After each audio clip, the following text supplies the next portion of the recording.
The Ugly Duckling by Hans Christian Andersen. It was so beautiful in the country. It was the summertime. The wheat fields were golden, the oats were green, and the hay stood in great stacks in the green meadows. The stork paraded about among them on his long red legs, chattering away in Egyptian, the language he had learned from his lady mother. All around the meadows and cornfields grew thick woods, and in the midst of the forest was a deep lake. Yes, it was beautiful. It was delightful in the country. In a sunny spot stood a pleasant old farmhouse, circled all about with deep canals, and from the walls down to the water's edge grew great burdocks, so high that under the tallest of them a little child might stand upright. The spot was as wild as if it had been in the very center of the thick wood. In this snug retreat sat a duck upon her nest, watching for her young brood to hatch. But the pleasure she had felt at first was almost gone. She had begun to think it a wearisome task, for the little ones were so long coming out of their shells, and she seldom had visitors. The other ducks liked much better to swim about in the canals than to climb the slippery banks and sit under the burdock leaves to have a gossip with her. It was a long time to stay so much by herself. At length, however, one shell cracked, and soon another, and from each came a living creature that lifted its head and cried, "Peep, peep!" "Quack, quack," said the mother, and then they all tried to say it too, as well as they could, while they looked all about them on every side at the tall green leaves. Their mother allowed them to look about as much as they liked, because green is good for the eyes. "What a great world it is, to be sure," said the little ones, when they found how much more room they had than when they were in the eggshell. "Is this all the world, do you imagine?" said the mother. "Wait till you have seen the garden. Far beyond that it stretches down to the pastor's field, though I have never ventured to such a distance. Are you all out?" she continued, rising to look. "No, not all. The largest egg lies there yet, I declare. I wonder how long this business is to last. I'm really beginning to be tired of it." But for all that, she sat down again. "Well, and how are you today?" quacked an old duck who came to pay her a visit. "There's one egg that takes a deal of hatching. The shell is hard and will not break," said the fond mother, who sat still upon her nest. "But just look at the others. Have I not a pretty family? Are they not the prettiest little ducklings you ever saw? They are the image of their father. The good-for-naught. He never comes to see me." "Let me see the egg that will not break," said the old duck. "I've no doubt it's a guinea fowl's egg. The same thing happened to me once, and a deal of trouble it gave me, for the young ones are afraid of the water. I quacked and clucked, but all to no purpose. Let me take a look at it. Yes, I am right. It's a guinea fowl, upon my word. So take my advice and leave it where it is. Come to the water and teach the other children to swim." "I think I will sit a little while longer," said the mother. "I have sat so long, a day or two more won't matter." "Very well, please yourself," said the old duck, rising, and she went away.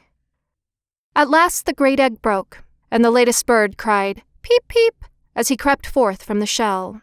How big and ugly he was! The mother duck stared at him and did not know what to think. "Really," she said, "this is an enormous duckling, and it is not at all like any of the others. I wonder if he will turn out to be a guinea fowl. Well, we shall see when we get to the water, for into the water he must go, even if I have to push him in myself." On the next day the weather was delightful. The sun shone brightly on the green burdock leaves, and the mother duck took her whole family down to the water and jumped in with a splash. "Quack, quack!" cried she, and one after another the little ducklings jumped in. The water closed over their heads, but they came up again in an instant and swam about quite prettily, with their legs paddling under them as easily as possible. Their legs went of their own accord, and the ugly greycoat was also in the water, swimming with them. "Oh," said the mother, "that is not a guinea fowl. See how well he uses his legs, and how erect he holds himself. He is my own child, and he is not so very ugly after all, if you look at him properly. Quack, quack, come with me now. I will take you into grand society and introduce you to the farmyard. But you must keep close to me, or you may be trodden upon. And above all, beware of the cat." When they reached the farmyard, there was a wretched riot going on. 2 families were fighting for an eel's head, which, after all, was carried off by the cat. "See, children, that is the way of the world," said the mother duck, wetting her beak, for she would have liked the eel's head herself. "Come now, use your legs, and let me see how well you can behave. You must bow your heads prettily to that old duck yonder. She is the highest born of them all, and has Spanish blood. Therefore she is well off. Don't you see she has a red rag tied to her leg, which is something very grand and a great honor for a duck. It shows that everyone is anxious not to lose her, and that she is to be noticed by both man and beast. Come now, don't turn in your toes. A well-bred duckling spreads his feet wide apart, just like his father and mother, in this way. Now bend your necks and say quack." The ducklings did as they were bade, but the other ducks stared and said, "Look, here comes another brood, as if there were not enough of us already. And bless me, what a queer-looking object one of them is. We don't want him here." And then one of them flew out and bit him in the neck. "Let him alone," said the mother. "He is not doing any harm." "Yes, but he is so big and ugly. He's a perfect fright," said the spiteful duck, "and therefore he must be turned out. A little biting will do him good." "The others are very pretty children," said the old duck with the rag on her leg. "All but that one. I wish his mother could smooth him up a bit. He is really ill-favored." "That is impossible, your grace," replied the mother. "He is not pretty, but he has a very good disposition, and swims as well as the others, or even better. I think he will grow up pretty, and perhaps be smaller. He has remained too long in the egg, and therefore his figure is not properly formed." And then she stroked his neck and smoothed the feathers, saying, "It is a drake, and therefore not of so much consequence. I think he will grow up strong and able to take care of himself." "The other ducklings are graceful enough," said the old duck. "Now make yourself at home, and if you find an eel's head, you can bring it to me." And so they made themselves comfortable. But the poor duckling who had crept out of his shell last of all, and looked so ugly, was bitten and pushed and made fun of, not only by the ducks, but by all the poultry. "He is too big," they all said, and the turkey cock, who had been born into the world with spurs and fancied himself really an emperor, puffed himself out like a vessel in full sail and flew at the duckling. He became quite red in the head with passion, so that the poor little thing did not know where to go, and was quite miserable because he was so ugly as to be laughed at by the whole farmyard. So it went on from day to day. It got worse and worse. The poor duckling was driven about by everyone. Even his brothers and sisters were unkind to him and would say, "Ah, you ugly creature, I wish the cat would get you." And his mother had been heard to say she wished he had never been born. The ducks pecked him, the chickens beat him, and the girl who fed the poultry pushed him with her feet. So at last he ran away, frightening the little birds in the hedge as he flew over the palings. "They are afraid because I am so ugly," he said. So he flew still farther, until he came out on a large moor inhabited by wild ducks. Here he remained the whole night, feeling very sorrowful.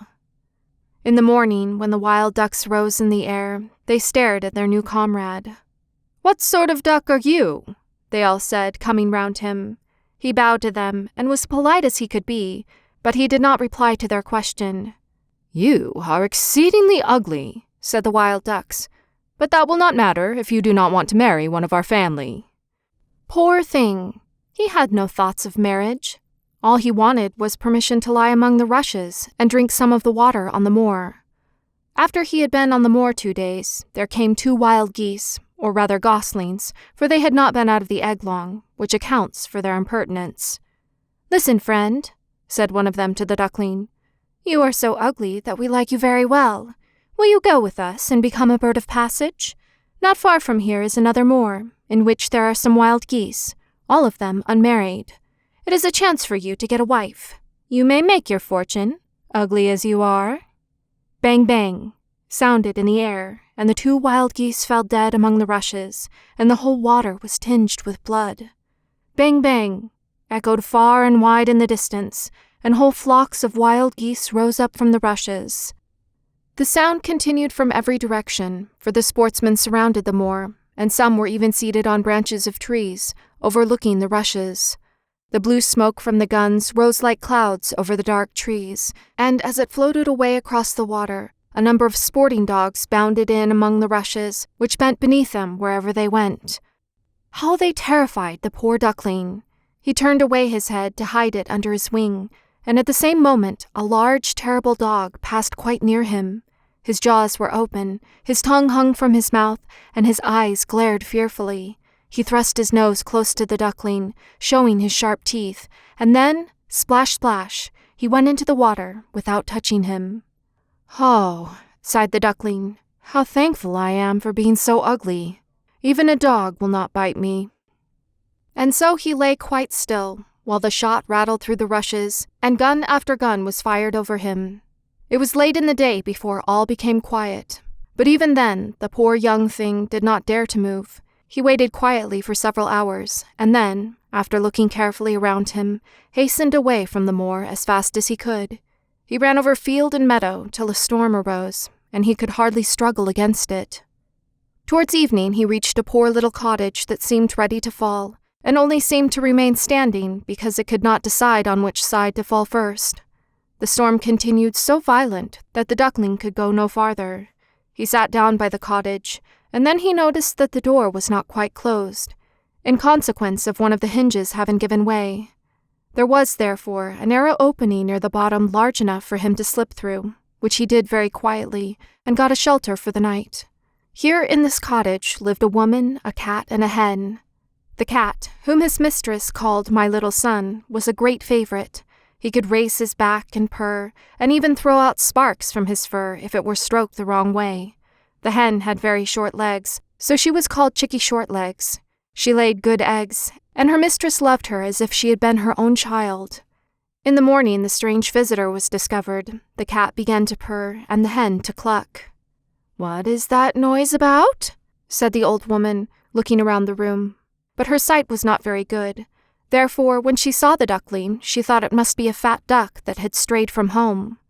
"Oh, what a prize!" she exclaimed. "I hope it is not a drake, for then I shall have some duck's eggs. I must wait and see." So the duckling was allowed to remain on trial for 3 weeks. But there were no eggs. Now the cat was the master of the house, and the hen was the mistress, and they always said, "We and the world," for they believed themselves to be half the world, and by far the better half, too. The duckling thought that others might hold a different opinion on the subject, but the hen would not listen to such doubts. "Can you lay eggs?" she asked. "No." "Then have the goodness to cease talking." "Can you raise your back, or purr, or throw out sparks?" said the cat. "No." "Then you have no right to express an opinion when sensible people are speaking." So the duckling sat in a corner, feeling very low-spirited. But when the sunshine and the fresh air came into the room through the open door, he began to feel such a great longing for a swim that he could not help speaking of it. "What an absurd idea!" said the hen. "You have nothing else to do, therefore you have foolish fancies. If you could purr or lay eggs, they would pass away." "But it is so delightful to swim about on the water," said the duckling, "and so refreshing to feel it close over your head while you dive down to the bottom." "Delightful indeed! It must be a queer sort of pleasure," said the hen. "Why, you must be crazy. Ask the cat. He is the cleverest animal I know. Ask him how he would like to swim about on the water, or to dive under it, for I will not speak of my own opinion. Ask our mistress, the old woman. There is no one in the world more clever than she is. Do you think she would relish swimming and letting the water close over her head?" "I see you don't understand me," said the duckling. "We don't understand you? Who can understand you, I wonder? Do you consider yourself more clever than the cat or the old woman? I will say nothing of myself. Don't imagine such nonsense, child, and thank your good fortune that you have been so well received here. Are you not in a warm room, and in society from which you may learn something? But you are a chatterer, and your company is not very agreeable. Believe me, I speak only for your good. I may tell you unpleasant truths, but that is proof of my friendship. I advise you, therefore, to lay eggs, and learn to purr as quickly as possible." "I believe I must go out into the world again," said the duckling. "Yes, do," said the hen. So the duckling left the cottage and soon found water on which it could swim and dive, but he was avoided by all other animals because of his ugly appearance. Autumn came, and the leaves in the forest turned to orange and gold. Then, as winter approached, the wind caught them as they fell and whirled them into the cold air. The clouds, heavy with hail and snowflakes, hung low in the sky, and the raven stood among the reeds, crying, "Croak! Croak!" It made one shiver with cold to look at him. All this was very sad for the poor little duckling. One evening, just as the sun was setting amid radiant clouds, there came a large flock of beautiful birds out of the bushes. The duckling had never seen any like them before. They were swans, and they curved their graceful necks, while their soft plumage shone with dazzling whiteness. They uttered a singular cry as they spread their glorious wings and flew away from those cold regions to warmer countries across the sea. They mounted higher and higher in the air, and the ugly little duckling had a strange sensation as he watched them. He whirled himself in the water like a wheel, stretched out his neck towards them, and uttered a cry so strange it frightened even himself. Could he ever forget those beautiful, happy birds? And when at last they were out of his sight, he dived under the water and rose again almost beside himself with excitement. He knew not the names of these birds, nor where they had flown, but he felt towards them as he had never felt towards any other bird in the world. He was not envious of these beautiful creatures. It never occurred to him to wish to be as lovely as they. Poor ugly creature, how gladly he would have lived even with the ducks, had they only treated him kindly and given him encouragement. The winter grew colder and colder. He was obliged to swim about on the water to keep it from freezing, but every night the space on which he swam became smaller and smaller. At length it froze so hard that the ice in the water crackled as he moved, and the duckling had to paddle with his legs as well as he could to keep the space from closing up. He became exhausted at last and lay still and helpless, frozen fast in the ice. Early in the morning, a peasant who was passing by saw what had happened. He broke the ice in pieces with his wooden shoe and carried the duckling home to his wife.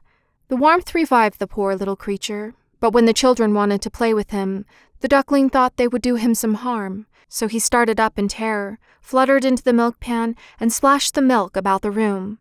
Then the woman clapped her hands, which frightened him still more. He flew first into the butter cask, then into the meal tub and out again. What a condition he was in! The woman screamed and struck at him with the tongs.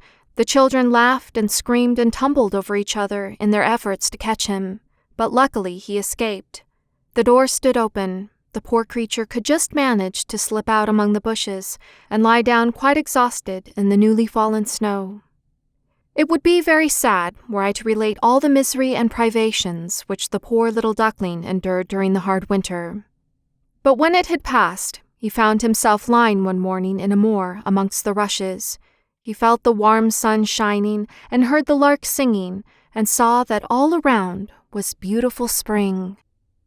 Then the young bird felt that his wings were strong as he flapped them against his sides and rose high into the air. They bore him onwards until, before he knew how it had happened, he found himself in a large garden. The apple trees were in full blossom, and the fragrant elders bent their long green branches down to the stream, which wound round a smooth lawn. Everything looked beautiful in the freshness of early spring. From a thicket close by came 3 beautiful white swans, rustling their feathers and swimming lightly over the smooth water. The duckling saw these lovely birds and felt more strangely unhappy than ever. "I will fly to these royal birds," he exclaimed, "and they will kill me, because, ugly as I am, I dare to approach them. But it does not matter. Better be killed by them than pecked by the ducks, beaten by the hens, pushed about by the maiden who feeds the poultry, or starved with hunger in the winter." Then he flew to the water and swam towards the beautiful swans. The moment they espied the stranger, they rushed to meet him with outstretched wings. "Kill me," said the poor bird, and he bent his head down to the surface of the water and awaited death. But what did he see in the clear stream below? His own image, no longer a dark gray bird, ugly and disagreeable to look at, but a graceful and beautiful swan. To be born in a duck's nest in a farmyard is of no consequence to a bird if it is hatched from a swan's egg. He now felt glad at having suffered sorrow and trouble, because it enabled him to enjoy so much better all the pleasure and happiness around him, for the great swans swam round the newcomer and stroked his neck with their beaks as a welcome. Into the garden presently came some little children and threw bread and cake into the water. "See," cried the youngest, "there is a new one," and the rest were delighted and ran to their father and mother, dancing and clapping their hands and shouting joyously, "There is another swan come! A new one has arrived!" Then they threw more bread and cake into the water and said, "The new one is the most beautiful of all. He is so young and pretty." And the old swans bowed their heads before him. Then he felt quite ashamed and hid his head under his wing, for he did not know what to do. He was so happy, yet he was not at all proud. He had been persecuted and despised for his ugliness, and now he heard them say he was the most beautiful of all the birds. Even the elder tree bent down its boughs into the water before him, and the sun shone warm and bright. Then he rustled his feathers, curved his slender neck, and cried joyfully from the depths of his heart, "I never dreamed of such happiness as this, while I was the despised ugly duckling."